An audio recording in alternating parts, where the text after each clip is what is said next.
before they could get set up, one of the guys says, there he is. The guy came out and he looked out the door that I had propped open and then went back in. And our plan was like, if he tries to leave in the car, our armored vehicle driver was in ram the car.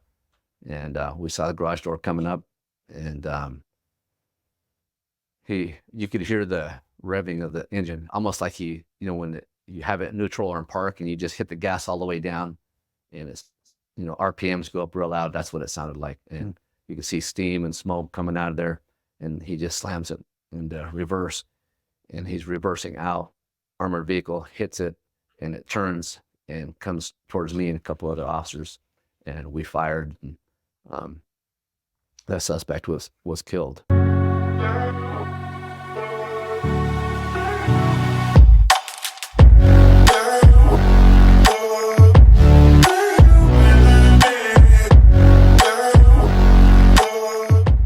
Okay, can you introduce yourself for me, please? My name is Raul Garcia. And Raul, we're going to talk about your career, but you've bounced around a lot. Toward the end, obviously, you're with the same department for a long time. But can you tell me, give me a little bit of background about yourself? Where'd you grow up? What was your family life like? And what was it that drew you to law enforcement? Well, I was born and raised in Idaho, small town Idaho kid, and kind of grew up like a lot of kids do here in Idaho, just hunting, fishing, that kind of stuff. But I come from a family who, I'm first generation in the States. My parents were both born in Mexico, and my parents came here to Idaho like in the 60s, and they were basically just traveling around. They were, farm workers, farm laborers, and they would go whatever season, whatever fruit or vegetables were in season, that's where they would travel to go work. Here in certain parts of Idaho, you still see that, like especially Cassia County. You drive out in certain parts and you see a lot of Mexican people out there working in the fields. That was my family's life. My mom and dad, they used to live in like what they call labor camps. And these labor camps were just little shacks, probably about the size of this room right here. Like I think my mom said it was like about 10 by 10, 10 by 15 rooms. And she said they had like bunk beds and the cracks in the ceiling, cracks in the walls. She said at nighttime she could see the moonlight come in, and they'd get up every morning and go out and work in the fields, whether it was, picking strawberries, picking apples, cherries, working in the beet fields, all that kind of stuff. And so they would go from Idaho, they'd go to Utah, just pretty much the whole Western United States, wherever there was fruit and vegetables to be picked. Eventually my mom was like, hey, we need to live like Americans and let's just settle down in one location. And they did that in Idaho. My dad he became like a supervisor where he would he'd go to the farmers, right? And he would hire all these other Mexican people to come out and work on the farms. And so he was doing that for a while. So eventually a farmer offered him a job full time and a place to live. So my mom and dad were pretty excited. Hey, we get to have a house and a place to live. We don't have to be moving around everywhere. And my dad was running a chicken farm. And I believe there was like 50,000 chickens in this chicken farm. And then eventually he moved to another location and he was running another farm that had like 100,000 chickens. Well, eventually that farmer went bankrupt. My dad ended up staying in the Burley, Rupert area. So most people call it the mini Cassia area, which is Minidoka County, Cassia County. And the towns are small enough that everybody kind of goes to each other's towns for things. Everybody kind of knows each other, right? And it's kind of almost like one community. But my dad started working for J.R. Simplot. And it was a really good job because it was stable, had good benefits, and dad stayed there. And my mom started working there as well. And she's just like, she says she was standing in front of a big old clock, peeling potatoes. And she's just like, I didn't watch it just by the minute. I watched it by the second. She's like, and I see these ladies overweight next to me on the right and left side of me. And she's just like, I'm not going to do this the rest of my life. My mom always wanted to be a nurse. And so she decided she was going to go to school, but she didn't have a high school diploma. So she had to go back to high school. So she went to the local high school and went to school there. She was like the oldest She was in her How, 20s. yeah, I was going to ask you how old she was She when was she in her just, 20s, wow. in I think mid 20s, and she was like the oldest person at the high school there. And but my mom said they accepted her with open arms and treated her well, and she went on to college and became a nurse. And my mom, she retired after 27 years of service as a registered nurse. And my dad continued to work for J.R. Simplot's, and he had some dealings with some police officers. And he's like, wow, these police officers are pretty cool. They don't beat you up and steal your money like in other countries, right? Or like back home. And so my dad found out they had a reserve program, and he wanted to go do that. So he goes down and applies, and they're like, we can't hire you. You're not even a U.S. citizen. You're illegal. So my dad went, and he didn't protest, right? Like nowadays people would go protest, say, oh, you're racist, all this kind of stuff. My dad didn't believe in that. He's just like, hey, I just got to find out how, what rules I got to follow, and whatever qualifications I need to go out and get them. So my dad went and applied for citizenship. I can remember when I was in elementary school, my dad was going to night classes.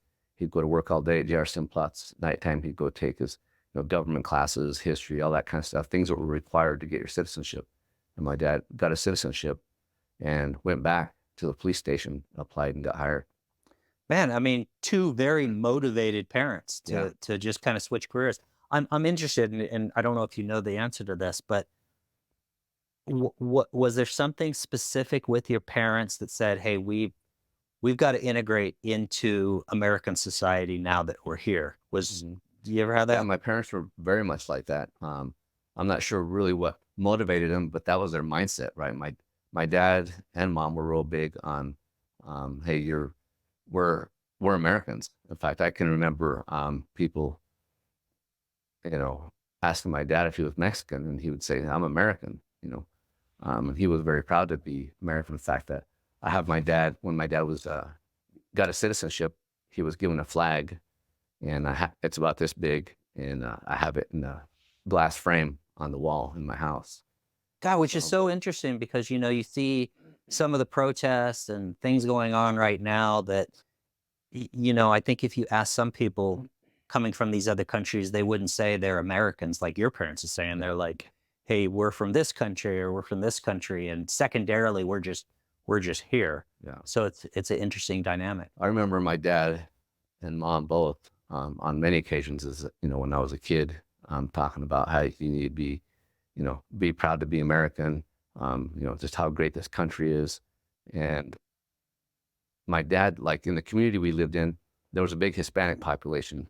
If you live in the Boise area, people talk about, Cassia County, Nampa, Caldwell having a big Hispanic population. So it was kind of the same kind of demographics down there.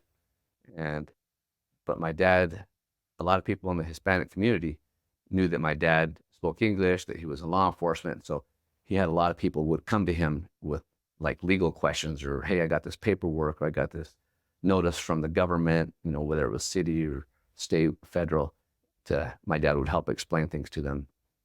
And I can remember on more than one occasion, my dad talking to people, and somebody might complain about someone being racist.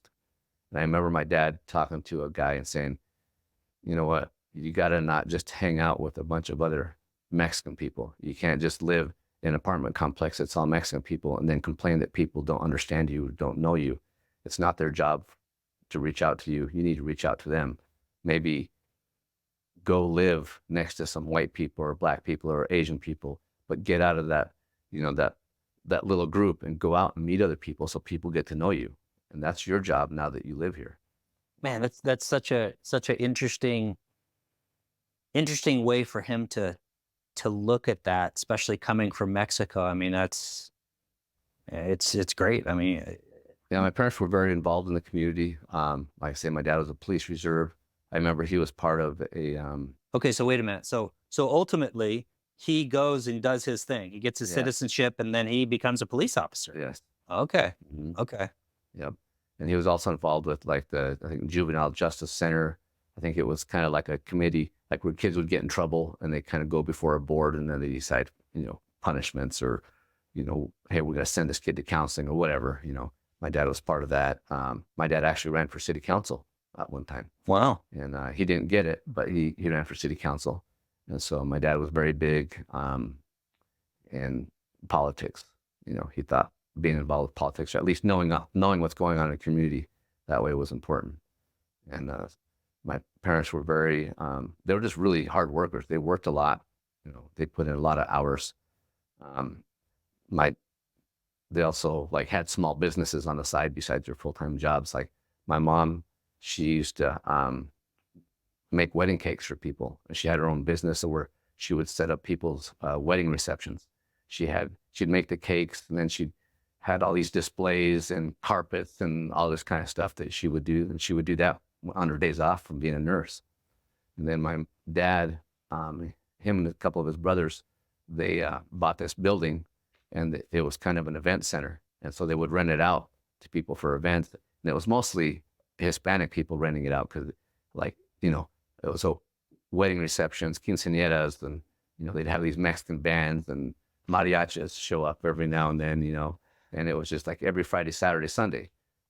The downside to it was, even though my dad was in law enforcement, it was like the place where the cops had to respond quite often, right? Because if you're going to have a Mexican wedding or Mexican quinceañera, you got to have armed security at these places. Oh, Because there tend to be a lot of fights and things like that. all right. So I got to see, you know, I'd be there all the time, and I would see a lot of fights. And then the next morning, my dad said, "Hey, you need to go down and clean up the place." So I'd mop and sweep and that kind of stuff. So is it fair to say that it's because of your dad that you went into law enforcement? Yeah, I think so. You know, seeing my dad, I just remember seeing him in uniform and just being all proud. You know, I remember him seeing his badge, and he'd have back in the day, a lot of uniforms had a U.S. flag on the side. Mm. I just thought that's awesome. And so a lot of his friends were law enforcement. I remember he had a friend of his named Kevin that was a state trooper. And when I was in high school, he used to take me on ride-alongs. And I used to just like, man, I can't wait to be a cop. I want to be able to, you know, chase bad guys. That's what I want to do. I just want to chase people. What age do you think you had that? That I wanted to be a police Yeah, officer? yeah. Oh, I wanted to be a police officer since I was like this high. I Oh, was in grade school. okay. I remember, like I say, even seeing my father in uniform when I was in grade school. And then I remember 5th and 6th grade, I was played Little League football. And then my coach, his name was Ruben Saldana. And are you getting emotional? But as a kid, I just remember looking up to him. He'd show up in his uniform in his cop car, and I was like, that is so cool. You know? And he used to always go, "Hey, people," and he would like talk to us, you know, lecture us about whatever. And but he always made us feel like really good, you know, like. Yeah. Huh. And I just always looked. My experiences with law enforcement were pretty positive. Good. You know, even though, you know, you hear some people, friends, and the cops this, cops that, but most of the time it was pretty positive. Even the friends of mine or relatives that were kind of, I don't know about anti-police or would say negative things. Mm-hmm. I think it was just different back then too. People, you know, maybe they didn't like the police, but there was a certain respect, you know. Yeah. I always thought that respect was awesome. Do you think that had anything to do with you being in a small town, small community? Like in what way? Well, I mean, was it more of a small town, cohesive kind of people having a little bit different feeling about law enforcement than living in a big city where maybe people... Yeah, I think so. You know, and back then, you know, in the 70s and 80s, I think, you know, people tended to stay at one job. People didn't work at a job for 2 years, then move away. I remember I grew up with, you know, all my uncles, cousins, and, you know, my friends. We all grew up together. We were all in the same town. Yeah. And every weekend was like a big party at one of my cousin's house, you know. And it was like we'd go kill a pig or something, you know. Yeah. And it was like a big keg, bunch of Mexicans hanging out, having a good time. All right, well, let's get into your career a little bit. How do you start? I mean, you end up starting with Bannock County, and you're working in the jail. How does that come about? So I'll back up a little bit. And so when I got out of high school, I went to college for a semester. I was 18, 19 years old. And I knew I wanted to become a police officer, but I wasn't old enough to be a police officer. And I kind of was, you know, that time period when you're going from being a kid to being an adult, and you're kind of trying to figure things out in life. Like, how do I become an adult? How do I get a career? How do I do things, you know? And my parents were just like, you know, pretty much just, hey, work hard, figure out what you want to do and go do it, But I remember during this time period, like I was at school anyway, I was like, well, school really sucks. I hated college. I never felt like I was good in school. I just wanted to do hands-on stuff. But, and so, my family's LDS, and so never real active, pretty much most of my life. Go to church, active, not active, active, not active, that kind of stuff. But at that time, my bishop's like, hey, why don't you go serve a mission until you can figure out what you want to do? And so I reluctantly went. And then I remember being out there. I was in Southern California, in the San Bernardino area. I spent a lot of time in Pomona, Ontario, and a little bit in Riverside. But there was so much police activity there. There was crime everywhere. And I was like, this is awesome. Well, just like, there was drive-by shooting, there was police chases the helicopter and coming from a small town. I was like, this is crazy. I'm a small town kid from Idaho, and I'm in this big city. And I was just like, I felt like I was in a foreign land. But the police responses was awesome. I was just like, I want to be a cop. I can't wait to be done and be a cop. We had our car stolen even once, and our car was used in a drive-by shooting. Did you ever think about staying in Southern California? I actually did. Yeah. I did. Even about that age, I remember I was really intrigued by LAPD and Chief Daryl Gates.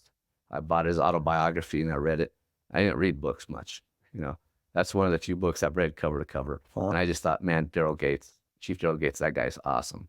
He's an innovator in law enforcement. He's done so many things. He helped start the DARE program. He helped start SWAT.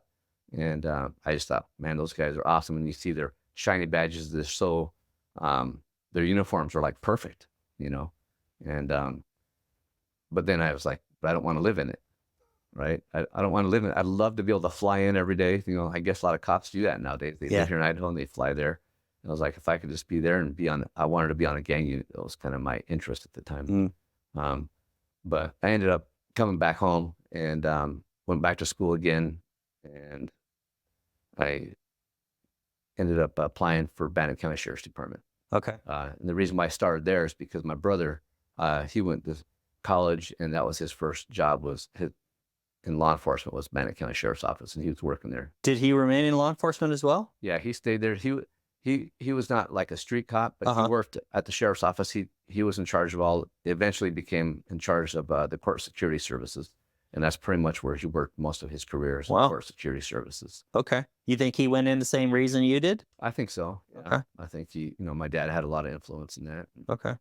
So when you started off at Bannock County, you're in the jail. Do you think working in the jail helped you out later on when you got on patrol?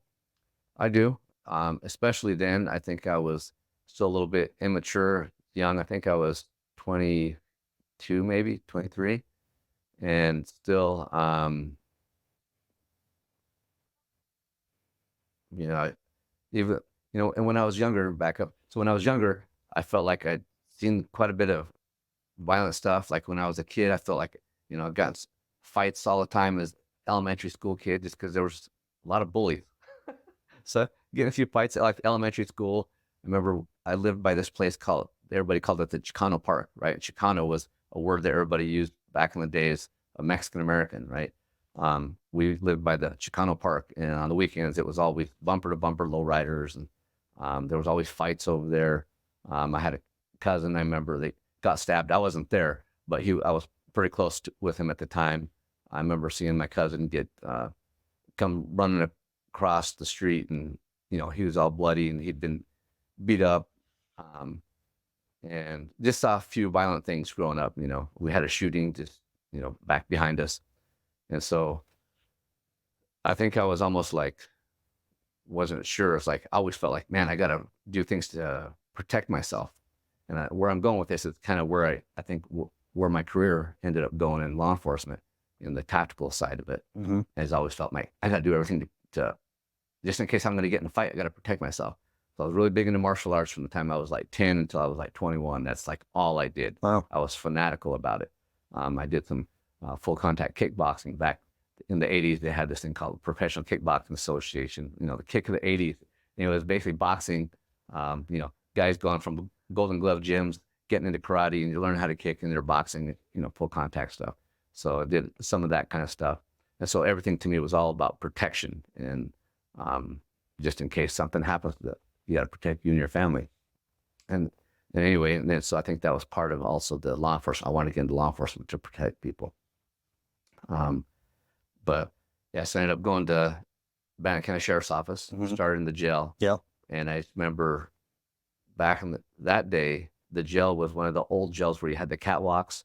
It was cinder block, concrete, and they had bars that you could reach through, right? And most of the jails are not that way anymore. But they would have a cell that had it was supposed to be made for 14 people, and we'd have 20 people in there. So there was fights all the time because it was just bursting at the seams.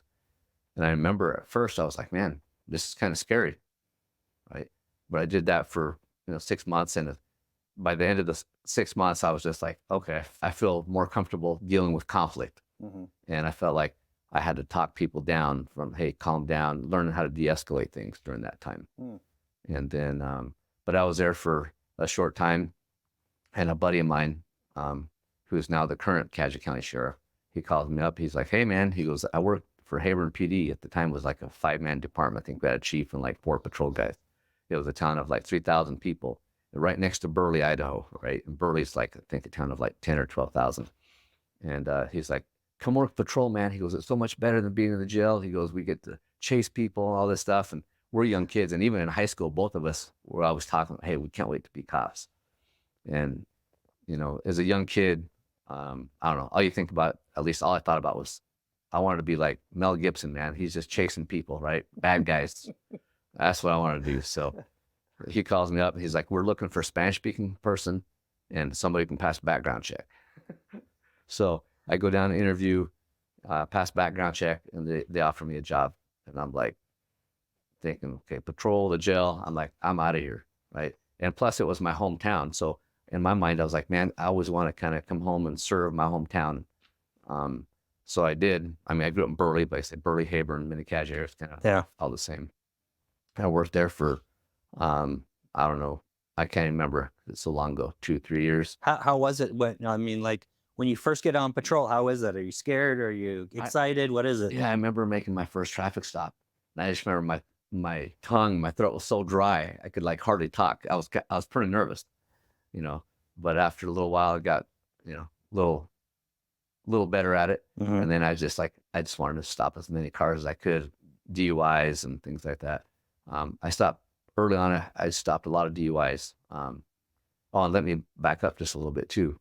When I was on that mission, I'd been out 4 months, and my father was killed by a drunk driver. Wow. So I came home for the day before the funeral, went to the funeral. Day after, I went back, finished out my mission, and then came home, did the law enforcement thing. Got hired, like I say, with Heyburn, so I was making a lot of DUI stops back in the day. But it was never because I wanted to get revenge, or I thought, oh, that's the most important thing. There was just a lot of drunks. It's like every other car you stopped back in the day, because people were drunk, right?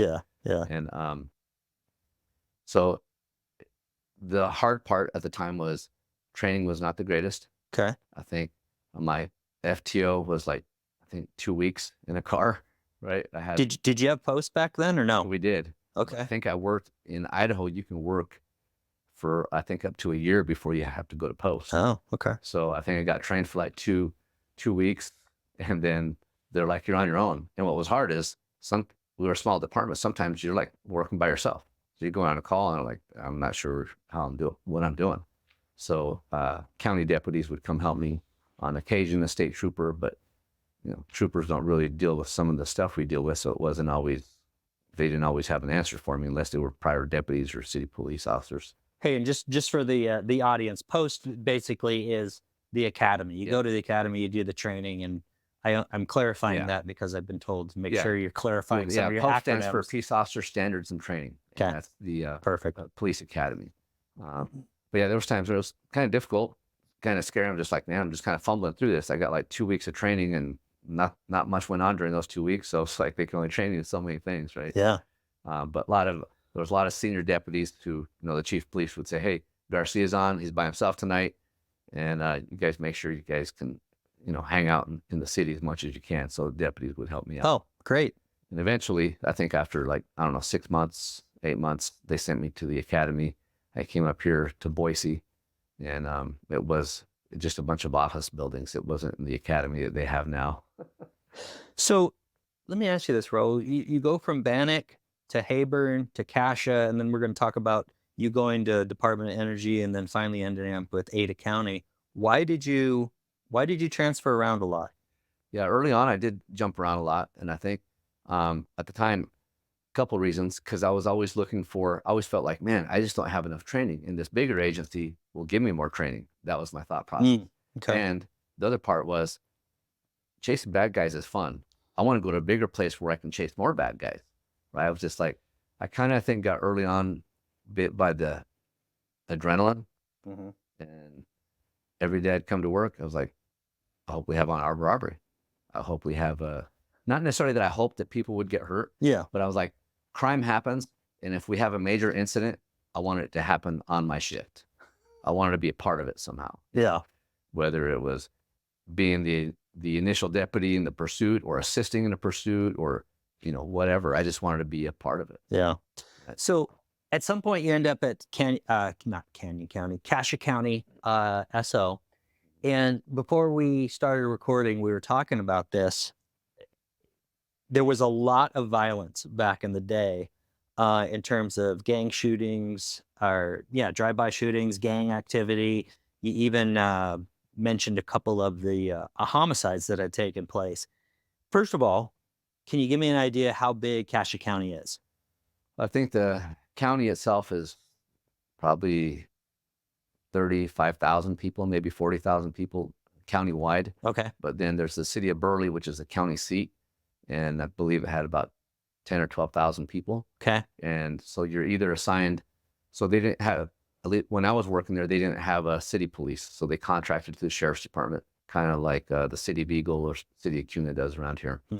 And so you're either assigned either to the city of Burley or you're what they call a resident deputy, where most of the resident deputies the guys who patrol the county are usually living out in certain parts of the county that they patrol. So what was the issue that was going on in Cassia County at that time that you had so much violence? We had quite a bit of violent crime. I think kind of nationwide, there was a lot of violent crime back in the day. And then this was in the early 90s. And I think it had to do with the kind of the explosion of meth. Meth was kind of on the scene of, at that time, and it just kind of caused a lot of crime. People were high, people were committing crimes. And I remember responding to several drive-by shootings. Sometimes it was just property damage.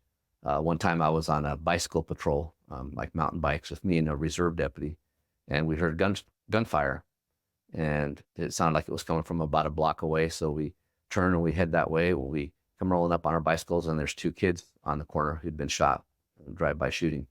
Kids were like, I don't know, 15, 16 years old. But what was going on in Cassia County where you're actually having gang activity? It's very unusual, I would think, for a small community. Well, the gangs were typically, at least the ones I dealt with, were typically Hispanic gangs, your Norteños or Sureños.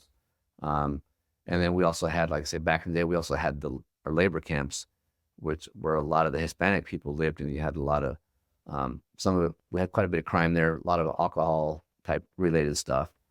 But it was a combination of all those things. I'm not sure exactly what started, but I think it just had to do mostly kind of with the meth wars that were going on at the time. There was a lot of meth problems.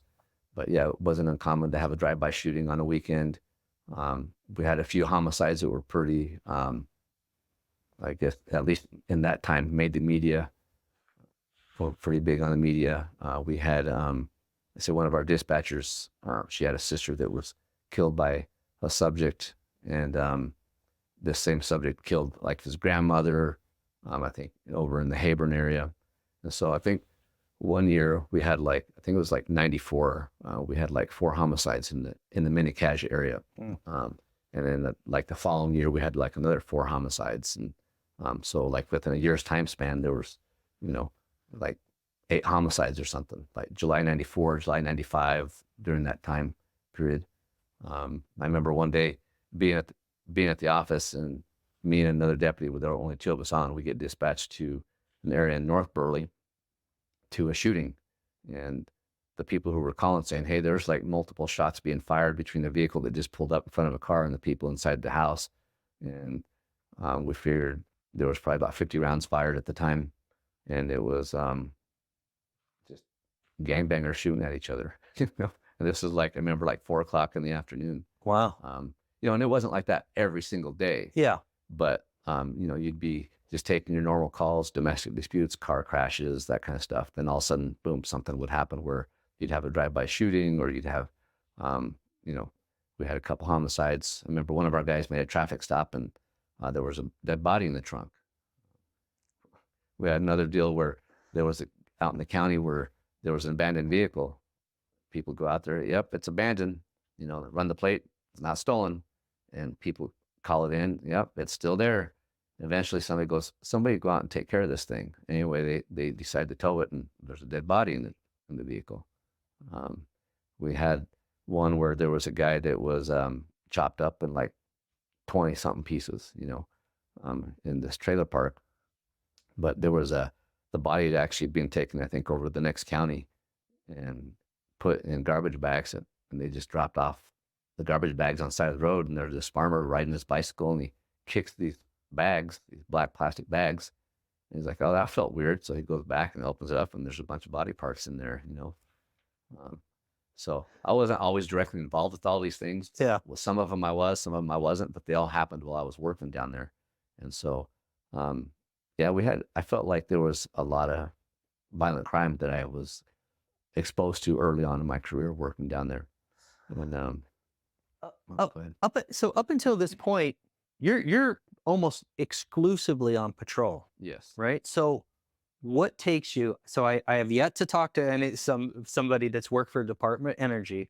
So what takes you to the Department of Energy? And that's a very specialized unit that you work for. And to my knowledge, they're very high speed. So what gets you there? Yeah, I wanted to be high speed. But so back in the like I say, when I worked for Cassia County, we had a guy who unfortunately passed away a couple years after I'd started down there.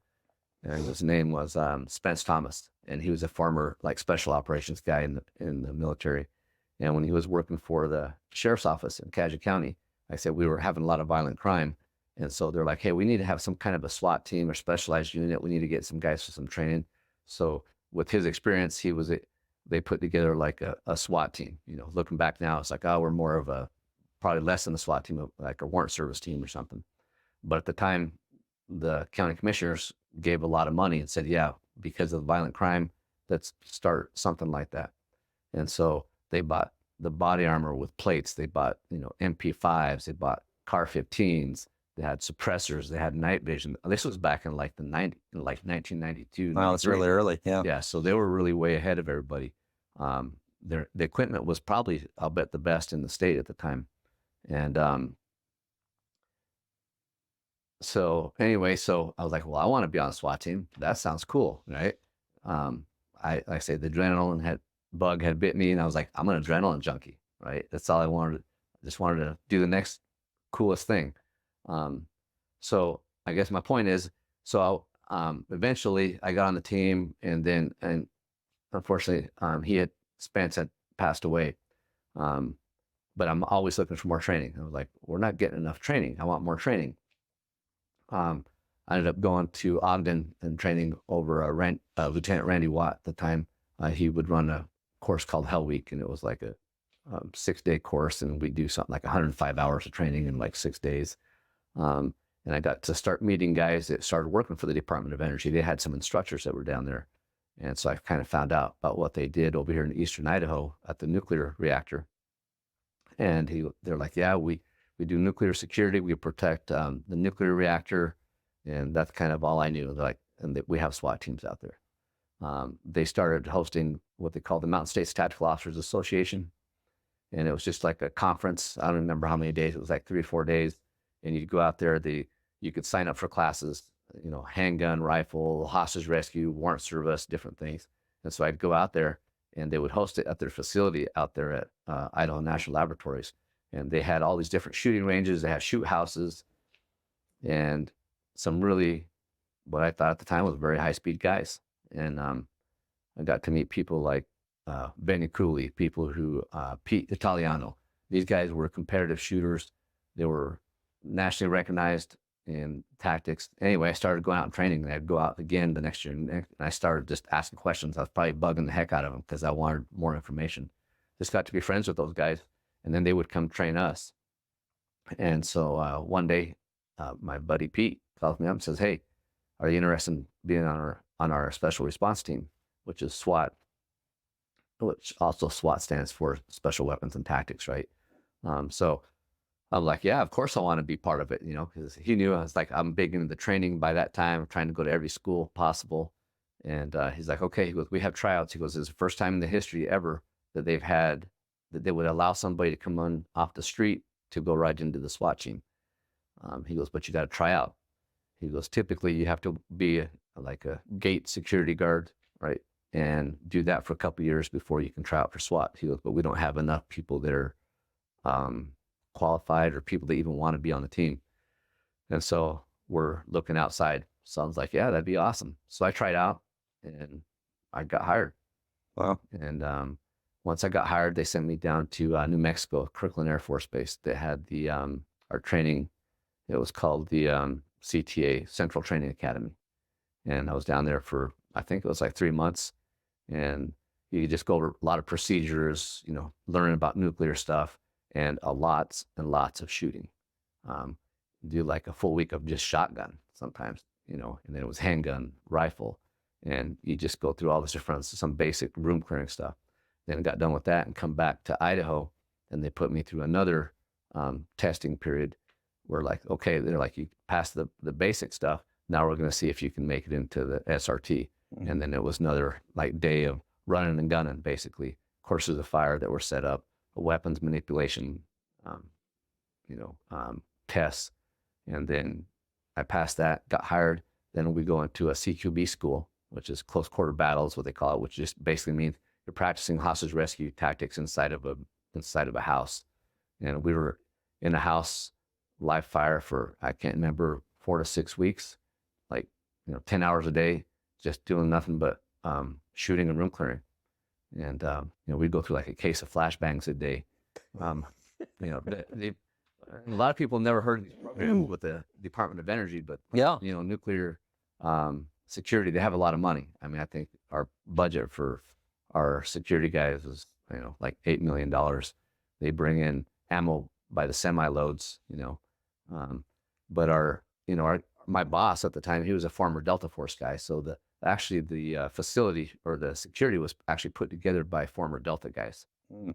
So it seems I got 2 questions, but the first question I have for you, it seems like you are getting top-notch training. I mean, you're really in the middle of just about as best the best training you can get at this point. But is it boring? No, not for me at the time. Okay. Although the training is not. Because No, not the training, Yeah. but it just seems like, how much. Yeah. So I'll clarify that. So the training is pretty intense. Yeah. Say you're going through cases of flashbangs, you're shooting. I mean, we're running through this house on full auto, right? MP5s on full auto, 10 hours a day, right?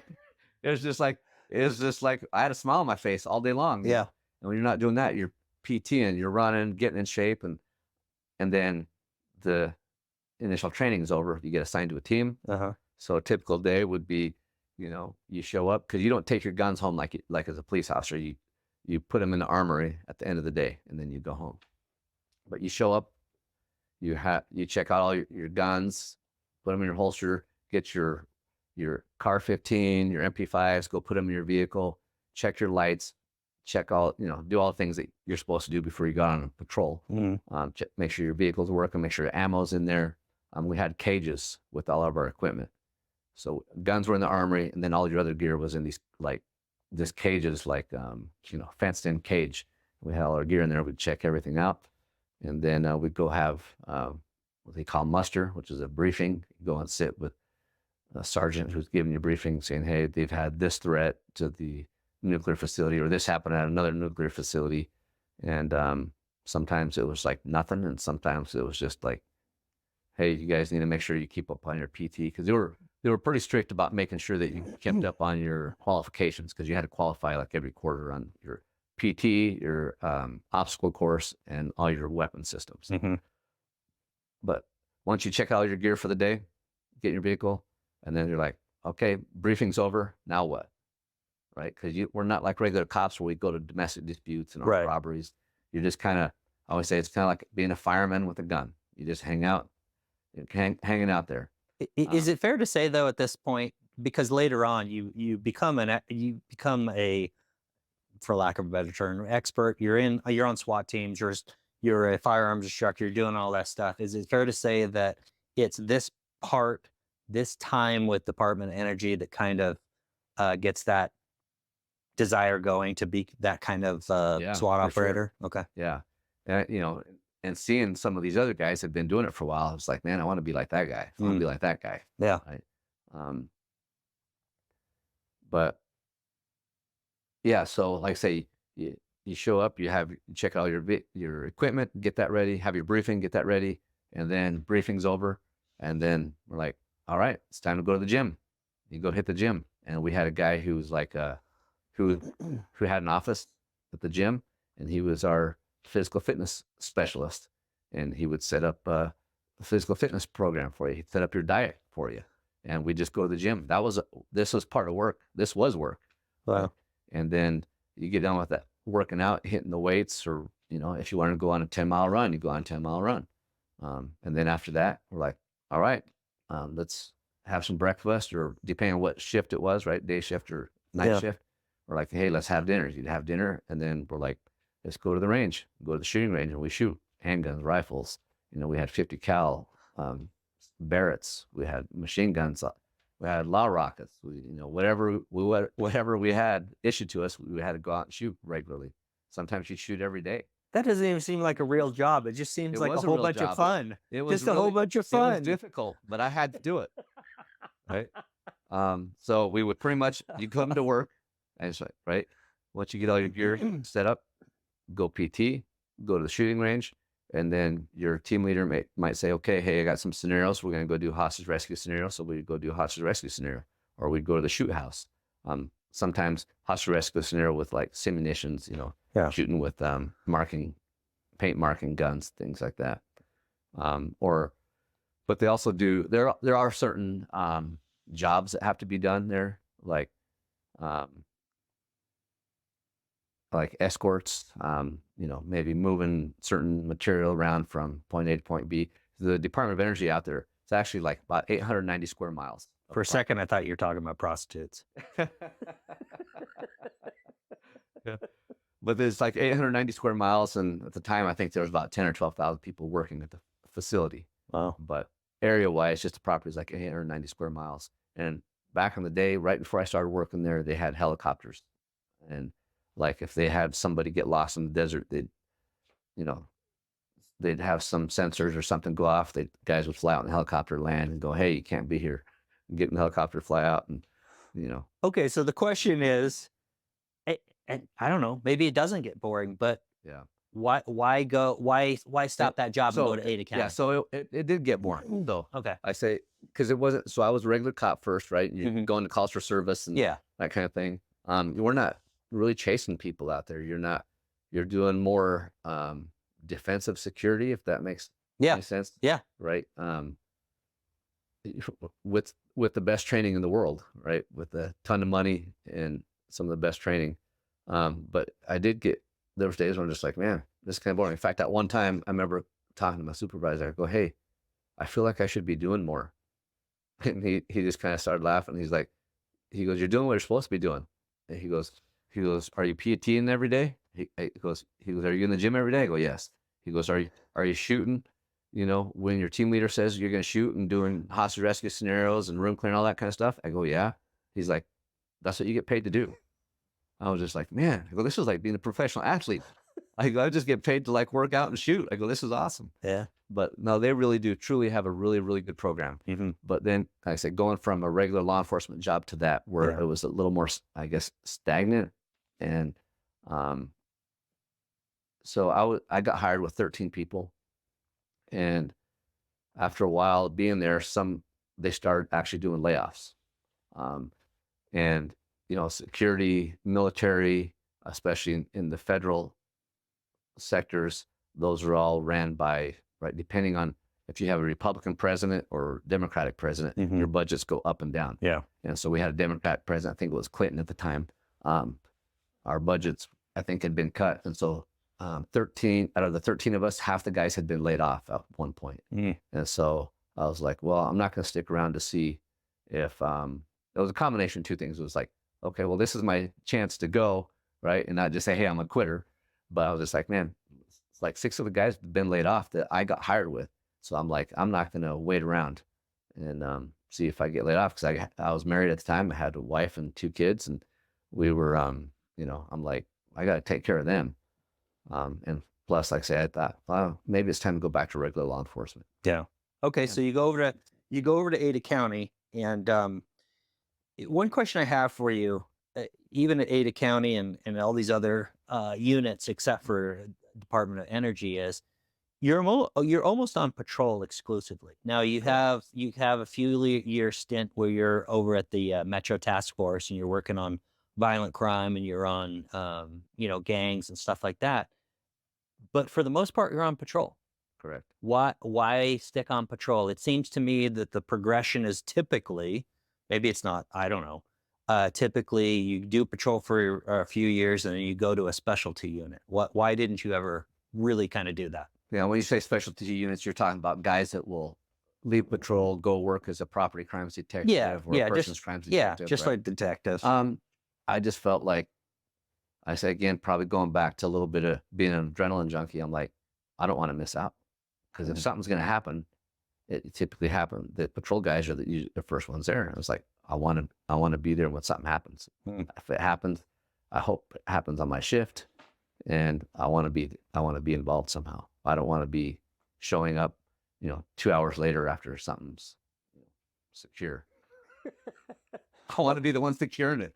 Okay. Especially, going with, get with my background. I felt like, that's where my background is. I've been training, going to all these tactical schools and firearms training and, Department of Energy stuff. I'm like, I want to, we got guys who are good at a lot of different things. Yeah. We got, we were talking earlier, it's like, you have like usually a sergeant on patrol, and then he's got 5 or 6 guys under him. You have some sergeants that were like, well, I was a canine handler, so I was out getting drugs all the time on traffic stops. So he wanted everybody doing that. Then you got the guy who was always really good at DUIs, and he wanted everybody doing the same thing. Then you had the sergeants who I felt were the better sergeants, who were, hey, you know what? Everybody here has, we can't have all linebackers on a team. We got people with different strengths. This guy's a dope guy. This guy's a DUI guy. This is our tactical guy. And I felt like, man, that's where I felt like I had something to offer. That's what I wanted to do. I wanted to be the tactical guy. I wanted to be the firearms guy.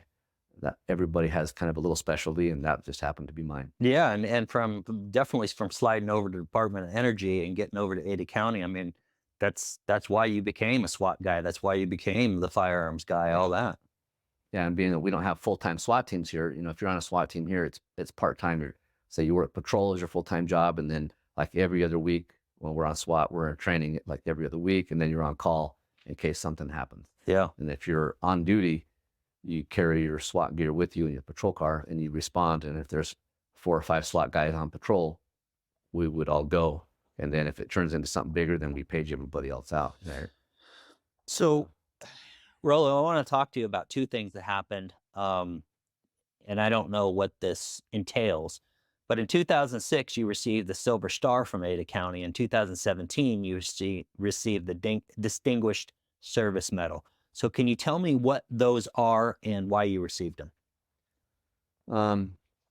The first one was the Silver Star. Silver Star. Yeah. So the Silver Star was, that's when I was on the Metro Gang Task Force. Okay. And the Metro Gang Task Force is actually it's funded by the FBI, and So they basically, this task force, they take like one person from each agency in the valley, and they put us all working out of one office. And our main goal at the time was to go after violent offenders and gang members.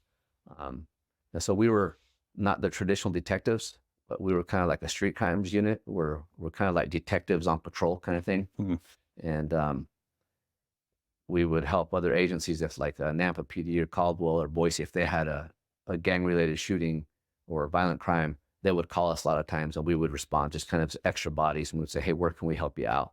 Sometimes it was just like, hey, we're securing this crime scene, but our suspect is out on the loose, and this is who our suspect is. Can you guys go assist patrol in trying to find him? You know, and so we'd go out and try to locate. So was that Silver Star for a specific case, or? Oh, okay, yeah. Sorry, my mind goes all over. But yeah, so one night I was working. We would typically work until like 3 a.m. We'd get off about 3 a.m. And one day I had gone into work early, and so then I told the guys, I go, hey, since I came in early, I'm gonna go home early. And I used to go work out all the time at the police academy, go to their gym. And I got home like around 10 o'clock ish, and that because I was working like a night shift.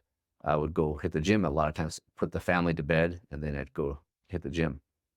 This was one of those nights where I got home early. Everybody was already just crawling into bed. I said good night to everybody, and I'm like, I'm gonna go hit the gym. So I get ready to walk out, and I was like, I should grab a gun. I shouldn't. And at the time I decided I was gonna take my detective's car. And at the time, our cars we didn't really have, they weren't county-owned cars or federal-owned cars. What we would do is we would rent cars from Enterprise Rent-A-Car. And that way, if we were doing surveillance, we could, and we get burned, we could just go and trade it out, every day to have a different car. Yeah. Well, I was driving a Pontiac G6 at the time, and because they were rental cars, all we had is our handheld radios. And so anyway, I get in my vehicle, and I'm heading to the gym, and of course I turn on my radio, and I hear armed robbery. So I was like, well, instead of turning where I typically turn, I'll just go 1 mile over. And if I see something, I'll just call it in. Patrol will arrive, and they'll take it over, and I'll just turn and go back to the gym. Well, I come up to intersection at Ustick and Meridian Road, and I was facing eastbound. A car is coming towards me, see the headlights, and it's a stoplight now, but at the time it was a 4-way stop sign. Anyway, only 2 cars is my vehicle facing east. These guys are facing westbound. And I see the car, and I was like, oh, that kind of sounds like the description. So they go past me, I flip a U-turn, and I get on the radio, and I'm like, hey, can you guys confirm that I go, hey, this is Metro 21. That was my call sign at the time, Metro 21. I'm like, I'm behind a vehicle that possibly fits that description. Can you guys confirm the description? Well, I have some guy who decided he has to tell me, every little detail, like how shiny the car was, right? What kind of tires it was. He was telling me about the windshield wipers, right? I'm exaggerating a little bit, but he just like held the mic, right? And just going on and on and on. Anyway, and I'm like, I need to get back on the radio. I'm like, I'm pretty sure these guys are it. Anyway, flip a U-turn. They turn into what is now the Fast Eddies. They're off of Ustick, kind of by Settlers Park. And they had just put the pavement down. The building wasn't even up yet. They turn in there, so I turn in behind them. They flip a U-turn, and it was like, it's kind of funny because I say it's like a movie. It really was, because they flip U-turn back out, and they're coming back out onto Ustick, and I'm turning into the parking lot, and we just kind of look at each other like this, right? And it was really slow. I flip another U-turn, pull in behind them, and they take off. They just hit the gas and take off at a high speed, and I right behind him, and all of a sudden I hear, and I'm like, and I felt like pressure on you ever been driving down a gravel road and like, a rock like this big hits the bottom of the floorboard, and you kind of almost feel the pressure on your feet, and it's super loud. That's what it sounded like. All right. So my attention goes down for just a split second. And then as I look up, I realize those are gunshots. So rounds were hitting the pavement and hitting the bottom of the floorboard. And then a couple more rounds hit the front of the car, and I'm trying to get on the radio, and this guy's still on the radio, and I'm really getting pissed because he will not stop talking. So I had to switch to an admin channel, which was like the channel that usually just calling warrants and driver's license. So I switched channels, and I'm like, hey, I chasing the suspects. I got shots fired. They're firing shots at me, and we're driving down Eagle going west or down. And by the way, tell the guy to stop talking. Yeah, I think while I was calling shots fired, he was still talking while I was saying shots fired on the other channel. So anyway, so we're going westbound on USIC, and we're doing like 110, and I'm just like, he's going through the next intersection, and now just in my mind, I'm like, please don't hit another vehicle. Please don't hit another vehicle. And they're continuing to shoot at me, and I'm chasing them. And they go down to 10 Mile, and they go southbound, go past the fire station there. They toss out some guns, and there was four suspects in the vehicle. They were all gangbangers from, they were Norteños out of Nampa. And it's funny at the time is the rest of our gang unit, they're at our office, which is off of Garrity Boulevard there at the time. And so Scott Mace was my supervisor, FBI agent at the time. And so I get on the radio, we had the Nextel phones, remember the old Nextel phones that were like the push to talk? Yeah. So I get on the push to talk. I'm like, hey, I'm in a pursuit. These guys are shooting at me. They're coming your way. And people know that I like to exaggerate sometimes. Not really exaggerate. I'm kind of sarcastic, very sarcastic. So sometimes people I don't know whether to believe you or not, because you're always sarcastic, kind of like crying wolf, I guess. So I'm like, I could hear all the guys in the background laughing, ha ha ha. I'm like, no, really, go to this channel. And anyway, so they turned on the radio on the right channel, and they could hear the pursuit. And so I saw the patrol guys, all the lights were coming. So once the patrol guys got there, I let them take over the pursuit, because I was actually violating policy, because I didn't have lights on my car. Yeah. I had the little tiny visor. Yeah. Light, Yeah. So, but it was, so I stopped chasing once the patrol guys got there, and they took over the pursuit. These guys continued westbound, tried to turn left onto Canada Road, and they crashed into a canal and got out and ran. And then it was close enough to our gang unit office. The guys were able to help, and they ended up capturing all four of them. Wow. So, and I got an award for it, but I would say the real heroes are these guys, because knowing that I was being shot at, then I stopped chasing them. Then these guys continued to chase them after that. Yeah. But I ended up getting a little ribbon to wear on my uniform. So yeah, but you know what? That's what law enforcement does. I mean, it's about, well, most of the time, it's about running into danger. yeah. It's not running away. Okay, so tell me about so that's the Silver Star. Tell me about the Distinguished Service Medal. Let me tell you one more thing that has to do with that. It's Yeah. kind of funny, because I get some people.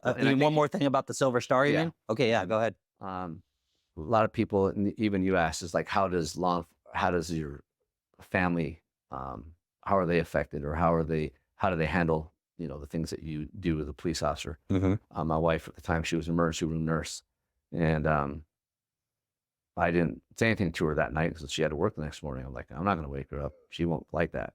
So, and it's funny. I don't know why, but typically, right, when you get a shooting like that, they take your vehicles, the evidence, and all that. But I drove it home. So the next morning, my wife's getting up ready for work, and so I'm like, I hear her getting ready, so I'm like, hey, honey. And she's going out to the car. I was like, hey, before you get in the car, go look at my car. And she's looking. It's dark out because it's wintertime. And she's like, what? She's like, you got rock chips in it? I go, no, those are bullet holes. She's like, okay, well, tell me about it later. I'm late for work. See ya. Really? She goes to work. Yeah. So, oh my gosh. So I've talked to other guys about how their wives handle different things. I'm just like, I was married to tough women, but my wife's like, hey, if you're not hurt, she's like, yeah, you don't need to wake me up in the middle of the night. Yeah. Right? She's like, we'll talk about it later. She was a tough lady. Interesting. She just talked about it, and she was always really supportive of me spending my own money to go to tactical schools and shooting schools. Wow. It was like, hey, if it's going to help you to come back and come back home, then do it. Yeah, because you would think some spouses in that same situation would oh my gosh, fall Yeah. apart and ask you all sorts of questions. He's Yeah. like, yeah, whatever. You all right? Mhm. Yeah. And then, so then the next award we found about, what did they call that other award? Distinguished, I don't know, distinguished service medal. Distinguished Service Medal. So I got that one for another shooting. So, but I'll back up just a little bit Okay. and to, so I can tell the whole story. So one day, so I had gotten divorced later and then got remarried, but I was my wife that I'm married to now. She did a ride along with me. Okay, now wait a minute. Which wife is the one that reacted? So my first wife was the one with that shooting. Got it. Okay. That we just finished. Okay. So my second wife was riding with me, and she does ride along with me. I told her, yeah, it's probably gonna be boring, not much going on. This was in the afternoon. I think it was like 2 or 3 o'clock in the afternoon. And I go, it's been a quiet day. I think she showed up like in the middle of my shift. And so anyway, I pick her up. First call of the day is vandalism call up Bogus Basin. A guy had his windshield broken while he was out hiking. So we take that. We're coming back down the mountain, and we were pretty. I think we were. I can't remember if we were dating or if we were married. I think we were married. We had just recently got married. But I'm like, trying to tell her how tough of a cop I am and stuff like that, right? I was like, man, too bad I can't take you on the Evok track, man. This is kind of cool coming down. I was like, we drive really fast. I'm telling her how good of a driver I am. Right? So, but this is where it changes. My supervisor gets on the radio. You need to get to this location. Boise PD has 2 officers down. Boise PD their SWAT team was looking for a violent felon who had been on the run. He'd shot some people, and Boise PD was doing a yard-to-yard search. And at the end of their incident, they end up having a gun battle with this guy. They shoot and kill the bad guy, but the bad guy also shot 2 of their officers, and 1 of their canines got killed. This was the Kevin Holtree incident. So my sergeant was saying, hey, you guys, I think he was just on the radio calling all the county SWAT guys. They need to get down there. So then computer, of course, we have our mapping system on there, but of course it wasn't working real good because I'm coming down Bogus Basin. So I'm like asking for the address. And I think it was Matt Clifford at the time. He was on the radio, who's now the sheriff. And he put out the address and told my wife, I need you to put the address into your phone and navigate for me. So she's navigating for me. So, we're on the gas, on the brakes, on the gas, on the brakes. She's telling me, turn left, turn right. We're coming through downtown Boise, right? And I pull up to the incident, slam it in park, and I jump out, pop open the back of the Tahoe, grab my SWAT gear, and I go run up there. But I noticed there was smoke coming from my brakes.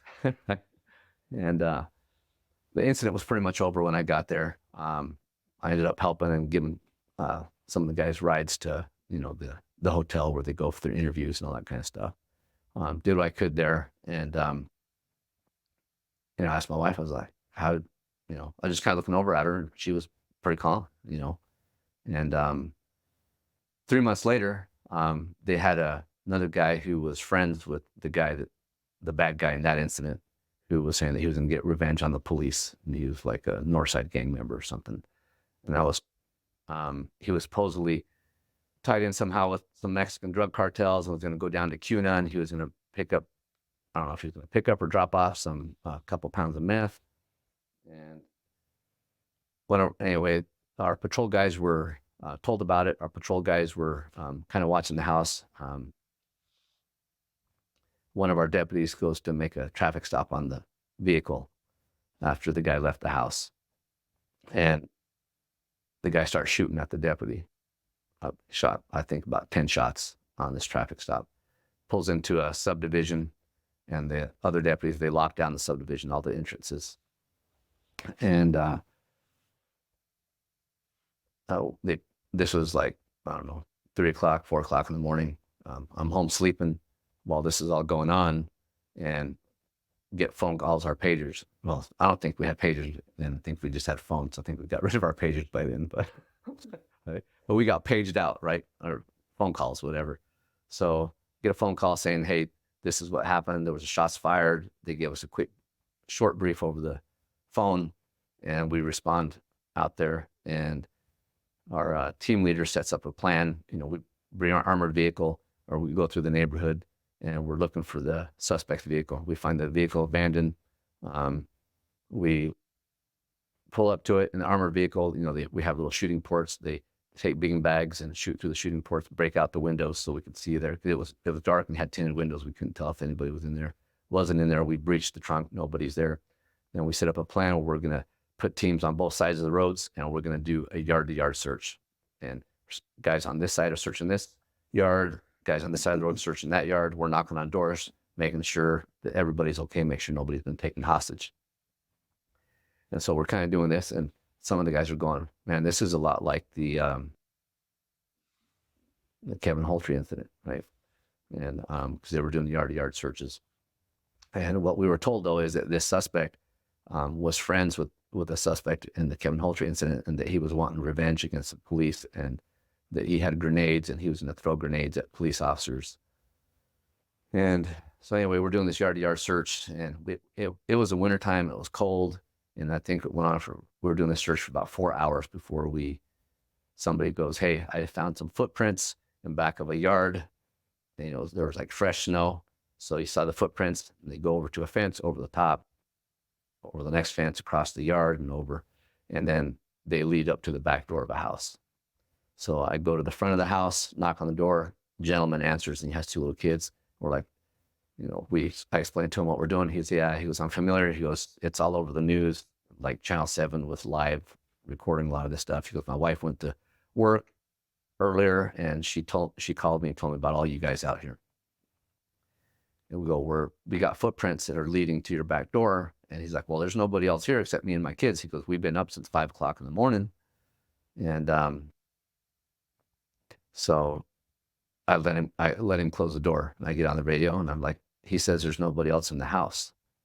And the guy in the back, because everybody's kind of stressed out and stuff, we talk on the radio, and the guy's like, the other deputy on the other side's like, well, unless a UFO picked him up, he's effing in the house, right? And so I knock on the door again. I go, hey, sir, we're going to need you to come out and leave your house so we can search your house. So he goes to the neighbors, and we put a robot in the house, a little remote control robot, goes around, has a camera, and we're searching it, and can't see anything in there. And the only room we hadn't cleared with the robot was the garage. And before I had left, I had propped the door open. I didn't want it to close because I wanted to be able to see inside there. So we're back. We have an armored vehicle in the front, armored vehicle in the back. And we're going to send our explosive breachers to, we were concerned about this guy having grenades. And so we thought, well, we're not going to go up there to the garage if he's in the garage, and if he has grenades, we're not going to go up there. So we were waiting on our explosive breachers to get there with their equipment. So we were just kind of on the perimeter, and the plan was to go up, put an explosive breach on the garage door, blow it open so we could see in there. Before they could get set up, one of the guys says, there he is. The guy came out, and he looked out the door that I had propped open and then went back in. And our plan was, like, if he tries to leave in the car, our armored vehicle driver was in ram the car. And we saw the garage door coming up, and you could hear the revving of the engine, almost like when you have it neutral or in park and you just hit the gas all the way down, and it's, RPMs go up real loud. That's what it sounded like. And you can see steam and smoke coming out of there, and he just slams it into reverse, and he's reversing out. Armored vehicle hits it, and it turns and comes towards me and a couple other officers, and we fired, and that suspect was killed. And so we were afraid either we were going to get run over, and we didn't want him getting into a neighborhood if he had explosive devices. Wow. And so, but that's what that award's for. Me, and I wasn't the only one that got an award or got recognized for it. Some other guys did as well. So, I want to transition a little bit based on what you just talked about. You have a podcast where this is basically what you talk about. Yeah. What is your podcast called? It's called the 1032 podcast.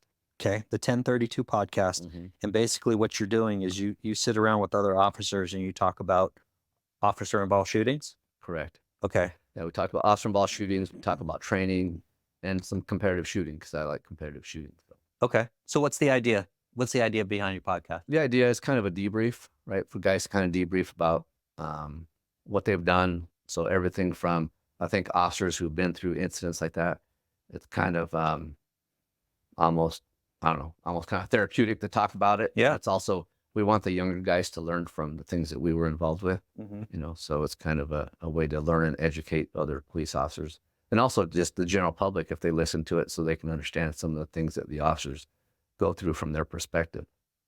What platforms is your podcast It's on Spotify mostly. Okay. And I'm trying to get it on Apple and some of these others, but technology is not my friend, so trying to figure that out. I can help you with that. Oh, but I do want to say one more thing with that shooting. So yeah, I was talking about like how my wife reacted to that first one. Well, I say I was divorced and married to somebody else, and my wife and this other one. So I called her up and I said, "Hey, just so you know, this incident's turned into a shooting, and I just want to make sure you understand. I'm going to be home really late." And she's like, "Well, good job, congratulations," And so you just attract tough women then, right? Tough. She's tough. My wife is a very tough lady, and she just doesn't get. She's just like, "Well, that's your job." She's like, "Am I going to get upset if you were a fireman and you went to a fire?" She's like, "If you carry a gun and wear body armor for that, why would I get upset that you involved in a shooting?" That's a very interesting perspective for sure. So let me ask you this: when you're doing this podcast and just your own dealings with shootings and stuff like that, obviously everybody has a different way of how shootings affect them. For you in particular, the shooting incidents that you've been in, do they send you to counseling afterwards? What's protocol for you guys? Yeah. So at least for me at the time, they said, "Hey, you have to go to see a counselor." And they don't have one. They're like, "You can go to any counselor you want. You pick whoever you want to go to. If you have a favorite counselor, you go to that person, but you are required to go at least one time." So I went my one time and just kind of briefly told the story, just kind of like I did now. And that was the only time I went. Do you think that's enough? Do you think you should have been forced to go to more? I think it's on an individual basis. Okay. I think everybody's different on the way they grow up, some of the things that they've experienced in life, whether they have a good faith foundation. I think I have friends or know of people who they go to like one incident that's maybe a little bit stressful or a death scene or something, and they want to go home. And then other people, they go to scene after scene, and guys have been in multiple shootings with police officers, then they're in military reserves and they're volunteering to go to Iraq, Afghanistan. They come back, maybe have a few more incidents, and they're fine. How about this for you though, in terms of the department just goes, "Hey, you can pick whoever you want to go to." Do you think that's kind of the right thing to do in terms of you get to pick, or do you think it should be a specialized person who has dealt with these situations before? Yeah, I think it helps to have somebody who's probably has a little more understanding, maybe I don't know necessarily that they have to have been involved in a shooting, but maybe at least understand the culture of law enforcement a little bit more. Okay. One of the things they do as well is we have peer support system. We have certain other officers that have had a basic training in talking to people about trauma. And then we also had a debrief. I remember going to a debrief in that one, and everybody that was involved with that was there. Even the dispatchers were there in our debrief where we talked about, everybody kind of went around the room and got to say something. And one of the things that not necessarily bothers me, but one of the things that makes me think, I was like, why do they look at it that way? Like there's like some apologies or, "Hey, we're sorry that you have to go through this." I'm like, you don't understand. We volunteer to do this. Yeah. We put on a gun and body armor to go do this, to run to gunfire, Right. to run to go help people that are in trauma or in danger. And I don't like sharing that I'm sorry you have to go through it. It's just like we volunteer, we want to do it. It's like, Yeah. I wanted to be there. I would have been upset if any of those incidents that I've been involved in, that either the two I talked about or the many others that were smaller and bigger, I would be upset that I wasn't there. Yeah. Okay, one thing before I get to my last two questions that I want to chat with you about is you're retired now, but one of the jobs you have is, and I want to make sure I'm getting the term right. I don't want to say maybe it's armed security at a school. Is that Correct. okay? So give me your thought process on armed security guards, whether it's armed security guards, whether it's uh, school resource officers. What's your thoughts on putting armed people in schools? I think that it's very important. I think every school should have a school resource officer. I work for a private school. It's not fun, it's 100% funded by parents, so it's not funded by the state or the Yeah. county or anything like that. And so I got contacted by the school that I work at.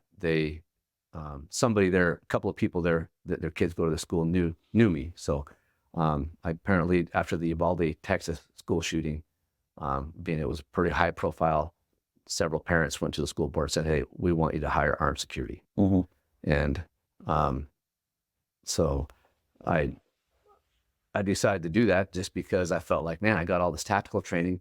I shouldn't just retire and be done. Yeah. I should continue to put it to use. And so I decided to take the job. And so my job is I'm armed security. I'm not a school resource officer anymore. School resource officers are very important. I think every school should have one, but a school resource officer does things besides armed security. So my job is just 100% armed security. School resource officers actually investigate crimes that happen at school, whether it's drugs, whether it's a kid who's being sexually abused or abused at home. And so they're investigating these cases as a detective. So my job, they hired me. My number one job is just to be there in case there's ever an active shooter. And so I'm armed and I just kind of hang out there with the kids. And So I'm assuming that you are very pro armed guards in schools. yes, I mean, I look at it from the standpoint that we've gone through all these school shootings and we still seem to do the same thing and there's Yeah. no change. yeah, I don't understand why we put, like, say, they got armed guards in banks, sporting events, football games, basketball games. There's armed people at all those, all the time. Even high school games, they hire extra police officers to come in and work, but we can't do that just during the average school day, at most schools. And I know it's, you got to have, if we're just looking at armed people to be there, you got to hire the right people, right? Yeah. We got to have some kind of way to be able to do that, just like they do law enforcement, I think. But we also have to give them training. A lot of times, one of the things I've noticed is, especially private schools, they're like, "Oh, well, so and so, he's a retired cop or retired military guy. Let's just hire him." Right. I was like, "Well, yeah, he might have carried a gun, but he's retired and he hasn't shot that gun in 5 or 10 years since he retired." Right. Right. Luckily for me I'll say the school, but for me, firearms, and I still continue. I'm still an adjunct instructor doing law enforcement classes, and I go to classes to keep up my training. Most law enforcement guys just don't shoot very much. Being that I shoot competitively, that really helps me keep my shooting skills up. And I shoot anywhere from 15 to 20,000 rounds a year, which the average cop shoots maybe Not that many. 600 or 800 rounds in a year. Yeah, if they're lucky. And so I think they just need to, I think you should have the guys who are kind of have a tactical background or SWAT background, because those are the guys who go out and shoot like that. Yeah. Right? Yeah. And so we can't just have somebody who's like, "Oh, my uncle he was in the military." Well, what did he do in the military? He was an auto mechanic. Or, "Yeah, my uncle was a cop. Yeah, he was a desk detective for the last 20 years, So, and that's not to say that they don't have things to offer. They have Yeah. things to offer, right? But we all kind of have our own specialties, right? Like I tell people, I'm not the guy to call if your wife or your daughter was a victim of a violent crime and you don't know who it is and we have to investigate it. There's a lot of other guys that are so much better at that investigating than I am. Yeah. But once you know who it is and like, hey, go get him, Right. hire him, get me and my SWAT buddies to go get this guy. Yeah. But there's just, there's a lot of different specialties in law enforcement, and that's just the career choice that I picked was firearms and SWAT. Yeah. And, I decided to do what I was good at and let the other guys do what they're good at. And Okay. So last two questions I always ask. I'm interested because obviously you talk about your ex-wife and your current wife. Did law enforcement affect your family? I think so. Okay. In what way? I was gone all the time. Yeah. Gone a lot, right? So part of the downside to being an adrenaline junkie is you want to be at work all the time. Right. Well, a couple things. Don't make very much money as a cop, so you got to be at work all the time, right? You got to work that overtime shift to make money, to pay your bills, for Christmas, for birthdays, and all the things that kids need to support your family. So I had to be gone a lot. I worked nights most of my career. I did the job for 30 years, and I think I worked like late swings and night shift for probably 20 something years. I worked holidays, I worked weekends. And so I think it was hard on my kids. If my kids were playing like little league sports, they would see me in my uniform because I was on duty, and I'd have to tell the guys, like, hey, can you guys cover for me? Any calls come out in my area, because I got to go watch my kid go, play sports. And so I was always uniform. So I'd always show up late and I'd always leave early. So there was a lot of missed birthdays, a lot of missed, events with the family. And so that was pretty tough, I think, on my kids. I mean, I think there was other contributing factors, but I think a lot of that contributed to my divorce, is I was gone. If you're not around, you can't have a very good relationship when you're not around, right? All right. And then one thing we didn't really talk about much is, like I volunteered, or, I applied for a contract to go work overseas. I worked as a military, or not military, but a private contractor over in Pakistan for the State Department. So that was when I was on the gang unit, the Federal Gang Task Force here. I had an opportunity to do that. I took it and I left, and I was gone for 4.5 months. Right? And then I did it again another time. I went to Amman, Jordan, working for State Department as well. Worked for the Anti-Terrorism Assistance Program, right? I was always chasing the next adrenaline rush. I'm always chasing the money, right? So that's the downside to these kind of jobs. They don't make a lot of money, so you end up working a lot of overtime to compensate for that. And then if you're an adrenaline junkie on top of that, it makes it worse. So I think it can be probably as bad as alcohol or drugs. Yeah. Right? Yeah. Okay. Last question. Can you look back from when you started in your law enforcement career to even now? Did your perspective of how you see people in society change? Yeah, I think that you're always suspicious of people, right? You always wonder what somebody's motive is. Sometimes even if somebody's nice to you, you're like, well, what's his motive? Why is he being so nice to me? Right? You're like, so it kind of can skew your outlook, but I think I'm pretty balanced now. Well, I think so. I don't know what my wife and kids think, but I think I've gotten better. Do you think since you've retired that you're always taught, cops are always like, these are your threat levels, red, orange, whatever the crap it is. But do you think when you retired, does it drop? Or do you always kind of have that? Like for example, do you go into a restaurant, make sure your back's always to the wall? I've done that for many, many years. Yeah. But now I kind of like, okay, I'm just going to rely on whoever I'm with, I'm going to rely on their facial expressions. If they get big, wide-eyed, well, there's probably something bad going on behind me, so I should probably look. But yeah, so what's funny though, is you say that, is my wife goes out of her way. I don't even have to say anything. She goes out of her way to make sure she sits with her back to the door so that I don't have my back to the door. I don't even say anything. She just sits that way. So it's almost like a condition for her of being married to you. Yes. That's fascinating. You have any advice for young officers thinking about, or young people thinking about going into law enforcement? Just do the right thing. Do the right thing, and don't be a jerk to people. Be cordial. Be nice. right? Um, don't be a jerk to people. Don't talk down to people. Don't be condescending. Treat people like you want your family members to be treated if they're, approached by law enforcement. And then two, get out and train, right? One of the best things I ever heard is, come as advertised, right? You got the shiny badge, you got the pressed uniform, you got the gun, and people are like, no, but he's an expert with that gun. And unfortunately, most are not. Yeah. And most agencies are not going to give you the time and the money or the ammo to get good with that gun. But that's your last resort after everything that you've done. And if you're not good with that gun when it comes down to it, it's your fault for not practicing. Yeah. Okay, Raul, really appreciate the interview. Thank you very much. All right, thanks.